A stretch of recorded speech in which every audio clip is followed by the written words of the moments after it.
Welcome back to another episode of Cinema d'Amore. I'm your host, Chuck, joined by... I'm his co-host, Justin.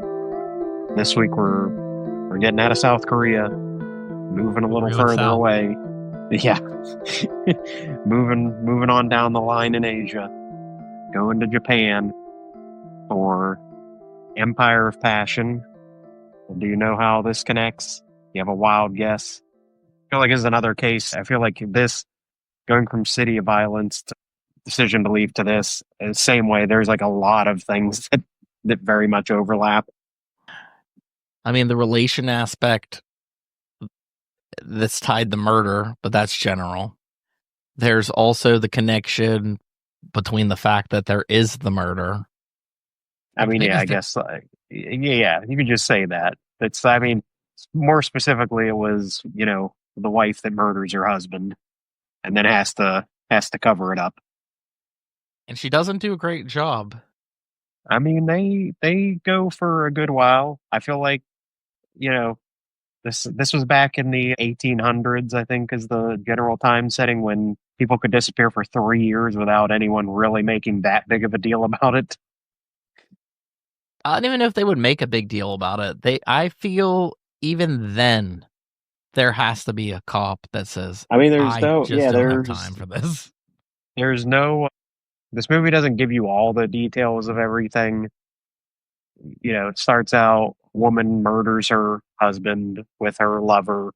They get a plan together, and they strangle him, throw him in a well, and yeah, he's gone for 3 years. And even then, that cop never really explains why he decided to come there. Like, he never says, like, I knew this area, or this is my old village. Like, he doesn't just randomly show up one day and just be like, hey, what happened to that rickshaw driver? Missing.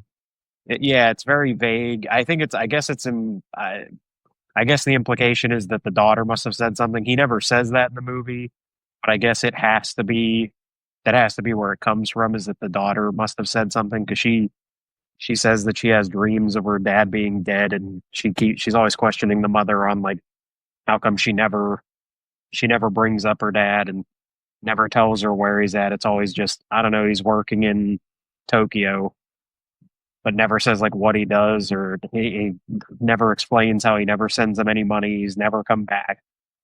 So I guess she must have said something. Driver, so I wouldn't imagine he would be rich, although his place seems pretty decent. Yeah. I mean, he was the only rickshaw driver in the village, it seemed like. And yeah, they apparently for 3 years they just didn't have a rickshaw driver there. Everyone just had to walk everywhere by themselves. I mean, with those roads, I don't know if I would want to be the rickshaw driver. It looked rough. Looks a little treacherous there. I mean, the whole town probably helped build everybody's homes and everything. I mean, there's a scene where there's a fire and the whole town comes to more or less help.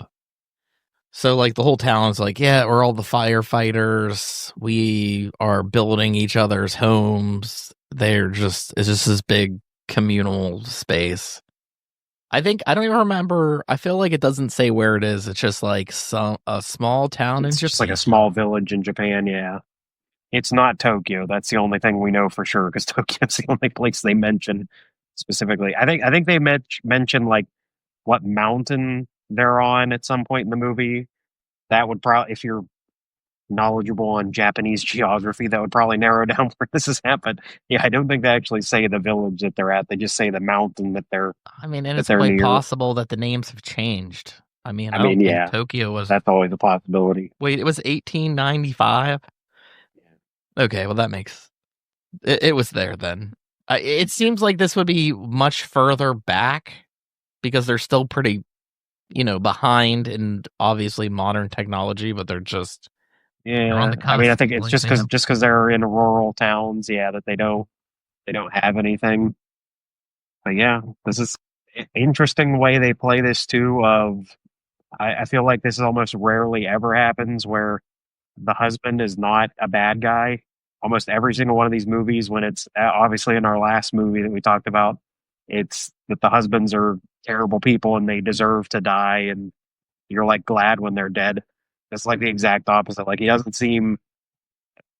don't get the husband for very much, but he seems like he's just generally a hardworking guy, he doesn't like yell at his wife. He just comes home and is like, "Oh, I want some shoju. Can you get me some?" And she runs to the local guy, but he doesn't like yell at her or anything or do anything abusive. So it's kind of she just kills him because she falls for the younger guy.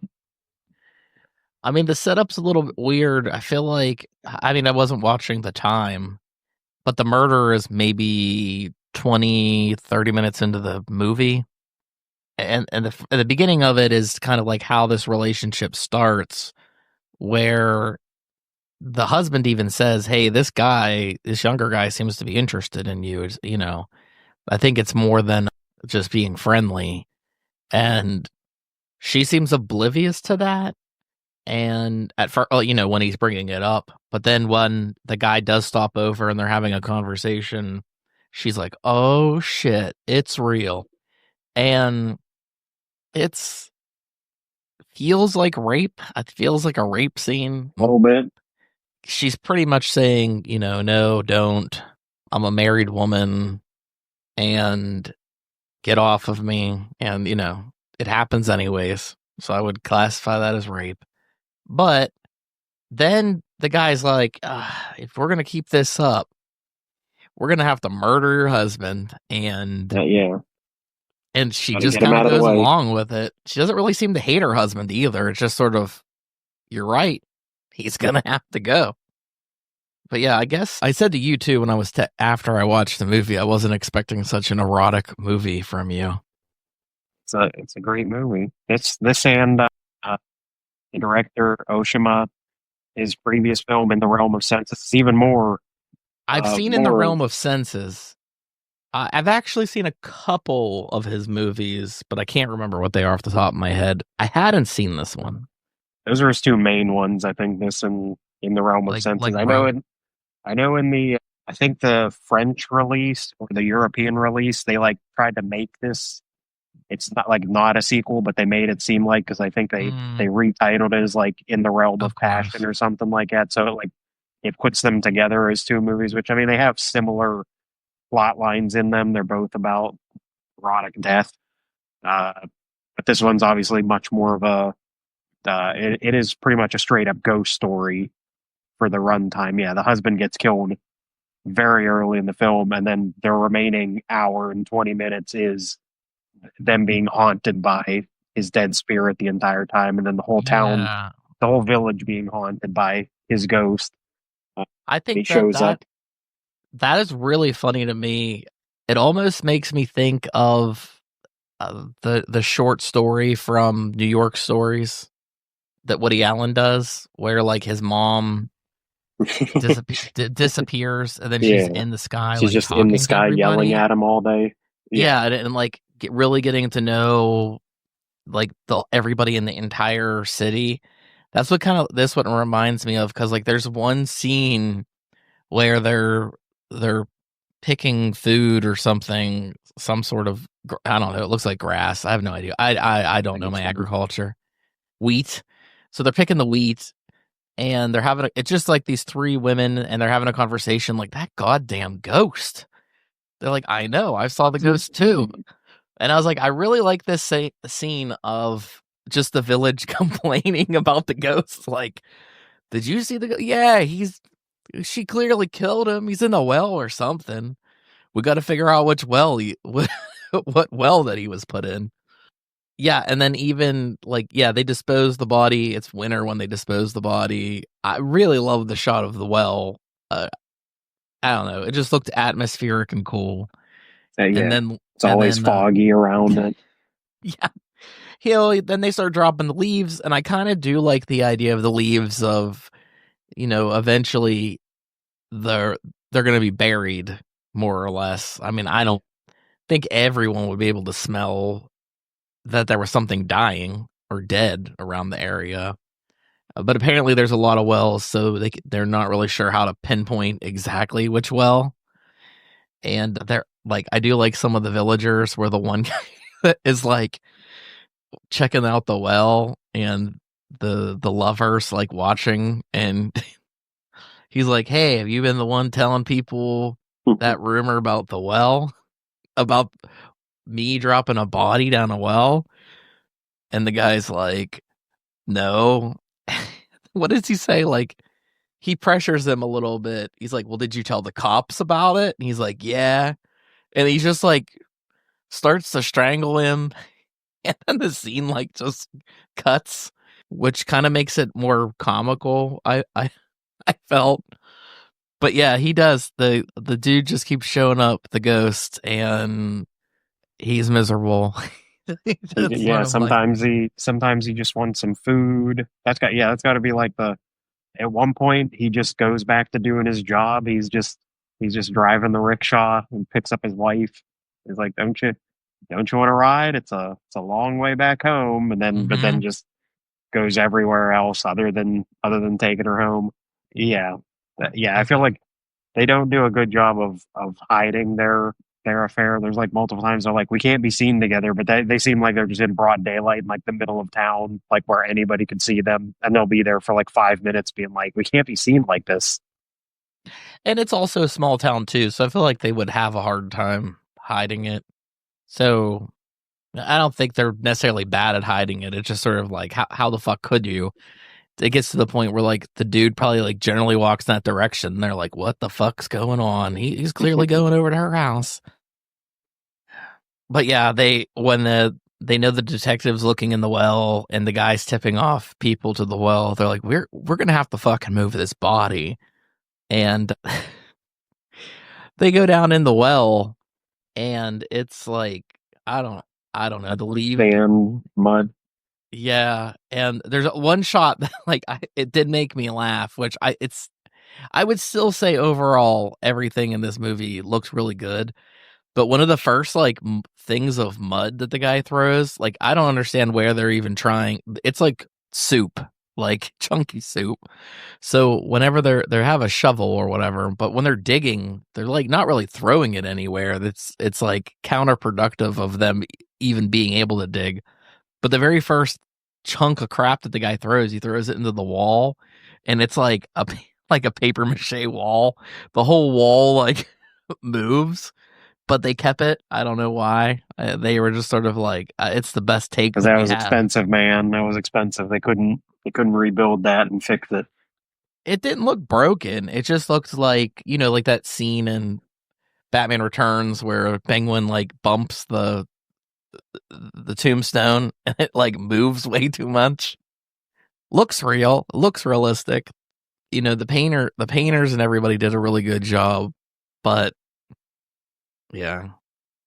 And then, oh yeah, we didn't even talk about like all the crazy shit that happens when down there when the ghost appears, and then he starts throwing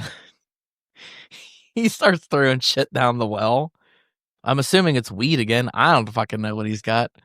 And like that one grotesque shot that it has, which would like match almost any horror movie, would gross people out, where the wheat stalks like stab the woman Stabs in her in the the eye. eyes. Yeah. And then they get out of the well, they go back, they're all covered in gunk, and her lover's basically like, we gotta fuck. And she's like, I'm blind. He's like, That's his it's solution for most things. yeah, it's gonna happen anyways. I'm sorry. Like, yeah, that's all that we've got. Yeah, he says after this he's gonna give himself up, and he's like, you just have to say you didn't have anything to do with it, and I'll just take all the blame. Mm-hmm. Actually, that is one thing that they do a lot. They kind of fight about. It's kind of different than most movies where they're trying to cover up a murder and there's like a squabble between the two people. These two lovers are gonna take the blame. No, I'll take the blame. No, it's gonna be me. No, you'll be locked up forever. It's gotta be me. So it also has that kind of like courageousness to it that they would take that choice. But Yeah, I mean I, they kind of like give up on uh, they give up on everything other than each other. It's like the woman completely uh I mean basically abandons her family. Like she kills the husband. Uh, doesn't seem to care about her son very much. There's just large chunks of the movie where I'm just like, that kid's just like by himself somewhere, like, not being supervised at all. The daughter, I know they Where's say earlier, like the Where's daughter was Dad? sent Shut up away. about Dad. But yeah, the daughter was sent away to be like a maid somewhere, and eventually she's like, I'm leaving and I'll never come back because, yeah, the daughter's like, I know you killed Dad, or you know something about it. And yeah, just pretty much just gives up on her family. Like I said, by the end, that kid's like not even mentioned at all. Every once in a while, he'll just be in the background and he'll be like, that's right, she does still have a son, but she doesn't take care of him at all. And I will say, for like the erotic nature of it too, in the 1978 movie, you're not watching a dude go down on a woman very often, and it was like that was like almost all the scenes. I mean, that's why he had to make her shave it. He did. That's actually uh a very interesting Whole scene scene where for that. yeah, Yeah. yeah, he's like, I got the rock, you ready?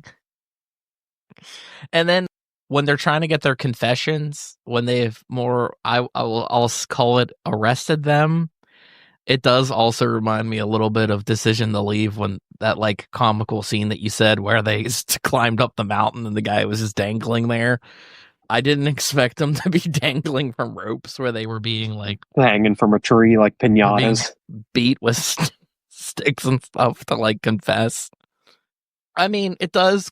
I don't know if it's the yeah, it must be the ghost aspect of it too, but it does play like a fable of sorts. It feels like it would be like a Greek myth of some sort if it kind of follows that sort of pattern. Yeah. I mean, I don't know. The Japanese do ghost stories very well, better than a lot of other places. I mean, we've talked about a ton of them in our other episodes. Between this, Onibaba's a great one. Yeah, and they seem to be like they have a strong moral subtext to it, because whenever you watch anything else like from America or the UK, all those ghost stories tend to be like maybe somebody was wronged, but for the most part, it's pretty simple. Like, this ghost just wants revenge. And there's no, it'll kill anybody. Just don't go in that house. It's going to kill you. I mean, this one, even like how you're saying, yeah, the ghost doesn't even seem to want revenge because he brings up Toyoji, the lover. He's like, obviously, your husband doesn't want you to go. He doesn't want us to be arrested for the crime because he never says like you. Yeah, in any other ghost story, it'd be like, my wife killed me. You have to get my wife, and like they're like he appears to people and like eh, in their dreams, or they see him on the side of the road, but he never says like that his wife killed him. So it's like he's still protecting her, even though she was the one that killed him. He still doesn't want her Right. to be punished for it somehow. Unspoken role that they can't say what killed them, because that would be simple. If you got murdered, I mean, that's the realistic aspect of it, is once you're dead, the crime scene has to speak for itself. You can't just appear and be like, that fucker right there killed me, and I want you to arrest them. It's not like, hey, you're not a person anymore, so it won't hold up in court. But no one's gonna believe this. Also, the town is very casual for having a ghost, but I also feel like it's strange because I don't feel like they might not have murdered that guy if they knew ghosts were a possibility. They weren't prepared for it. They're like, fuck, he became a ghost. Ah, there was a 50-50 shot of that happening. Now what do we Yeah, do? there was always a possibility. Oh man. But yeah, it felt modern in like it's the love affair aspect of it. It felt traditional without being shot too crazily, except for, I mean, honestly, yeah, anytime that the ghost did show up and he was just like, there was that one scene when he showed up to where the lover was, and I thought that the lover was going to like throw a rock at him. But then I thought, I don't know, this movie doesn't seem to have the money to make the ghost transparent or have that go through him. So He's just a dude painted white. yeah, I mean, there's even one shot of him. I can't remember when it happens because he just looks like himself for most of the movie. But they do a close up and they gave him like crazy ass contacts where like his eyes look like they're rotten out of his head. Yeah, Like actually looks very scary.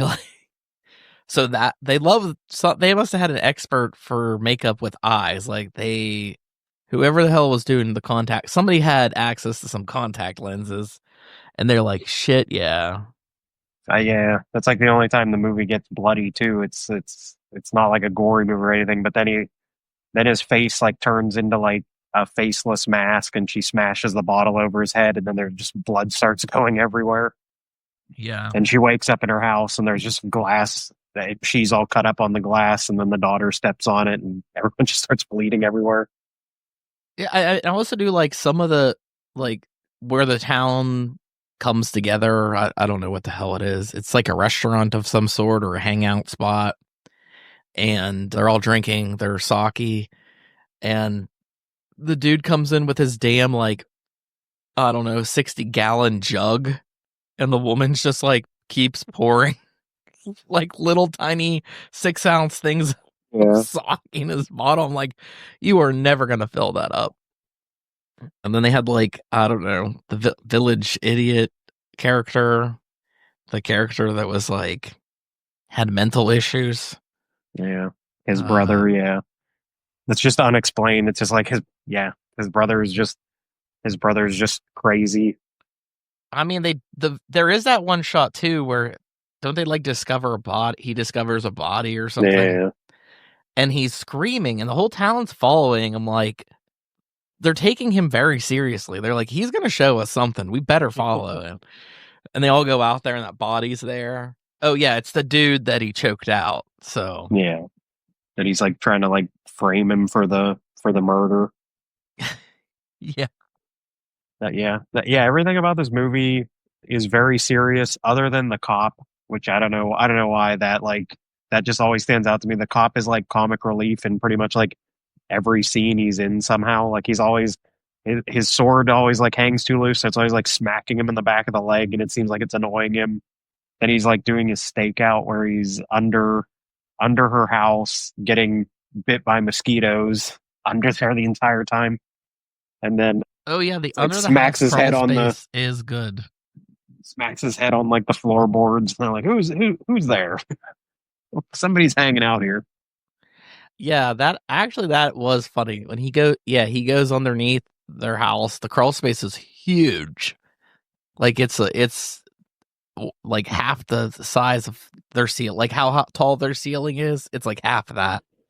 And he's down there breaking cobwebs and shit and making evidence that he was down there. And it is really funny because I know it's for the audience, but when they're talking, they're just having a discussion. He's like, "You fuckers better confess. Just confess." Yeah, And they he's get like, like I really, got you now. yeah. But he's saying it all out loud. He's like, "You Yeah. motherfuckers, I got you." Yeah. Then he bonks his head, like you said, and they're like, they think someone's outside at first, not underneath them. But the lover eventually figures out, like when he's crawling around on there, he's like, "This cobweb's broken, son of a bitch. Somebody was here." What That's how they get caught. what is an empire of passion to you? Word vomit? Does it mean anything in this movie? I mean, like I said, I think it's just meant to be just the two of them. They're kind of as we said throughout this whole episode. This subverts a lot of elements from other movies that you would see that are the same thing. You know, they're it starts out again, yeah, seemingly very coerced from one character, from Toyoji, the guy, but then they do somehow fall in love, and they're pretty much not willing to give that up. And yeah, the fact that they'll both take blame for it, and at the very end when they're hanging from the trees, you get told that it takes like hours before they'll finally confess. Both of them keep saying they were the only ones that did it, that nobody else was involved, and they have to beat them for hours before they'll finally admit it, and then they bring the body up from the well. Yeah, they're just in their own. That's their own world that they're in. I do I do really love the final closing narration, which is great because again, this is like They don't really tell you all the details about the town, and it just seems like how everyone just goes back to going about their day when it's like it mentions Yeah, like it's there's just two somebody people being like, "That's that they don't even crazy." remember. Yeah, it's like all the people in the village talked about how there was two people that they couldn't even remember anymore, and it turns out they got executed today. That's crazy. Remember that ghost that was around town? Maybe it has like a supernatural element to it when there's a ghost involved. When the ghost's murder gets resolved and they can rest in peace, that everyone in the town starts to forget. Has kind of a Pennywise thing, It's all every just a once bad dream. yeah, once he's gone, everyone just kind of forgets about it. They can't remember it. There's like some sort of something blocking it. I mean, it could be bad writing, but or if you're imaginative, you could just think it's something like that. But yeah, that's really good. I actually I watched it on the Criterion channel, and I did want to watch the extra. I didn't watch it, but there was an extra on there for it was like 2 minutes of Michael Cera talking about how much he loves this movie. I'm gonna have to look that up now. I've never watched that. That might be. I own this on DVD. That's how I watched it. So Yeah. I'm assuming maybe Michael Cera either he's only on the Criterion channel or maybe he's on a 4K if they've done a 4K of this. I don't think they have, but Criterion has a segment for their channel that is actors on movies. And I think what they'll do is, like, in this case, Michael Cera must have picked maybe like 6 or 7 movies that he enjoys from the Criterion collection. And he talks about each one of them for maybe like 2-3 minutes. So this is something that he personally would have picked to be a part of that. But when I searched the movie, that's when it came up as like, do you want to watch the movie or do you want to watch what Michael Cera has to say about the movie? I mean, I'm definitely gonna have to look up and find out what Michael Cera has to say about this movie. But yeah, they have a bunch of other actors and stuff. Like I think Bill Hader's on there, and he picks his whatever his movies are, but it's the Yeah. same thing. It's just what they like about the movie. I don't know what they consider it a collection, but yeah, you could watch it that way, where you can be like, I want to know what this specific actor, director, or whatever, what movies they picked and what they have to say about them. And I don't know, it could pique your interest and stuff. I'm surprised I haven't watched this sooner, or I haven't really even heard of it. I didn't even know it was on the channel, to be honest with you. Yeah, when I looked it up, it was like it's a Criterion DVD, and I was like, huh. I mean, even when I saw the image, I couldn't tell that it was like the inside of a well. Like it just kind of had like a weird. It just looked like a weird shape. You had to like look at it to kind of figure it out. Yeah, I don't know why. I don't know why. Yeah, this one never got. I don't think it never went out of print either. It just never got updated. Like it never got a Blu-ray release. It never got a 4K. But I like I said, I don't even think it ever went out of print or anything. It's still always been available, but it's just one that they don't. I don't know. Don't do anything with. Oh, well, Yeah, maybe my they can't mistake. cut. It is out of print. Oh, there you go. The listing made it seem like it was not out of print because like when you look up the movie it goes go to criterion.com and buy for 29.95 Yeah, and I'm like oh it's still in print and I looked it up and it's like nope it's out of print. So I think maybe. that was probably why I bought it. I probably bought it when it was like when they did like a they used to be like very transparent on like these movies are all going out of print soon, you should buy them. Now they don't, no one does that as much, but You probably see it too. Well, you're right about that. I think I only remember one time or twice years ago. I think they only had DVD. I don't even remember if Blu-ray was around. And it was always like, here's 20 titles that are going to go out of print. Get them while you yeah, can. you better And buy them now they all don't now. do.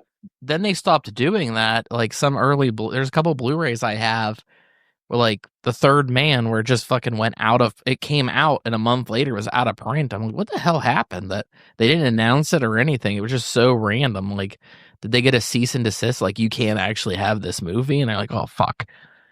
That yeah, But that's like a weird thing too, because yeah, this movie. I mean, obviously they have it on their channel, but it's not available to buy like anywhere else as even a new copy.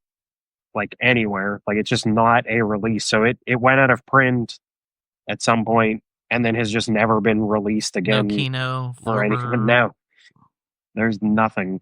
There's like no other Uh, versions. There's one random like region 2 version, but it's it looks like a cheap knockoff version. It doesn't even look like a real thing. So it's like, it yeah, might I not don't know how be. their rights work. I don't know how the rights work where it's just stuff goes out of print and I'm like, okay, it went out of print, but like then nobody else picked it up. So like why haven't they just like repurchased the rights? Because they still have the rights to a bunch of his other movies.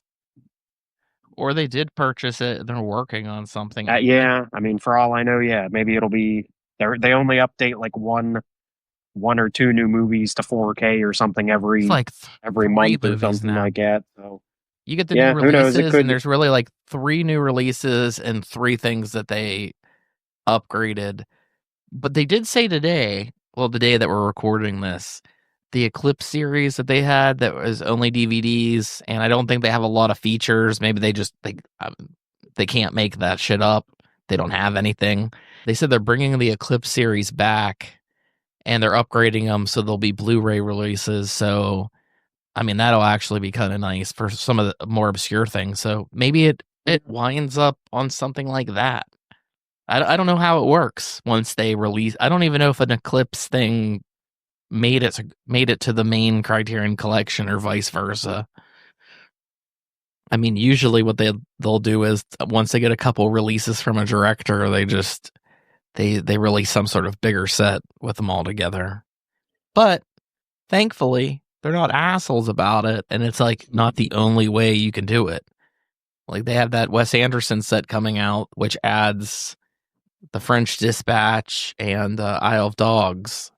But they're like, but don't worry, you can get those 2 movies individually if you want.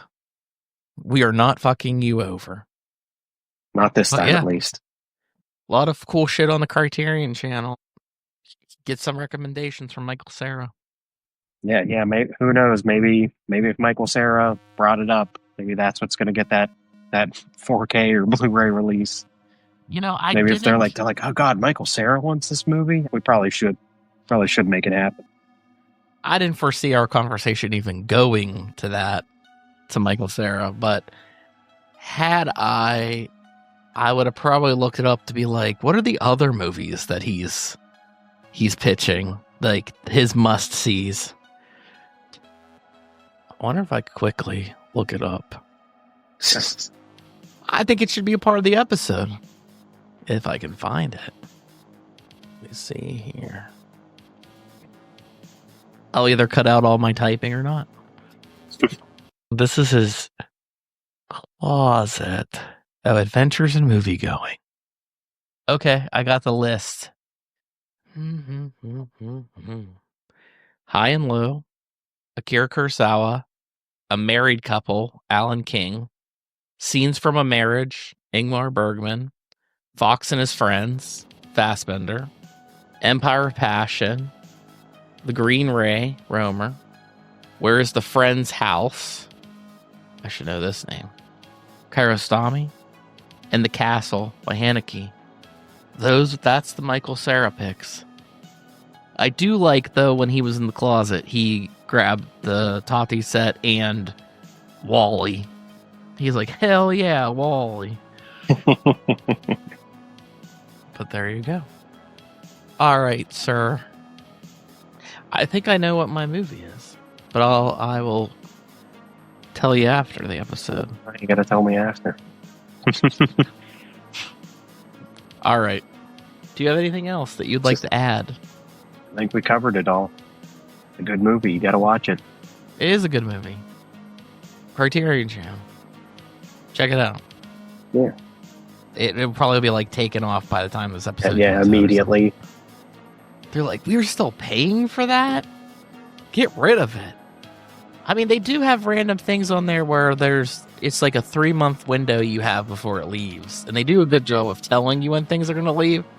But then there's some things I think like this that just sit there indefinitely. Like they're not They either have it really cheap, or maybe somebody just said, "Fuck it, I don't care. Put my movie on there. Just keep it on there. I don't care if I'm making any money. You have it forever." Yeah, just put it on there forever. I don't give a shit. All right. Peace, everybody. Thanks for listening.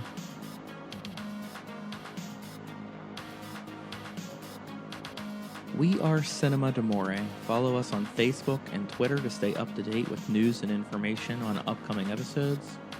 Find us on Apple Podcasts, Google Podcasts, Podbean, Spotify, Amazon Music, Audible, Pandora, Alexa, or iHeartRadio. It would be greatly appreciated if you subscribe to our podcast on your platform of choice. We also appreciate feedback, so rate us, review us, and let us know what you think. And above all else, thank you for listening.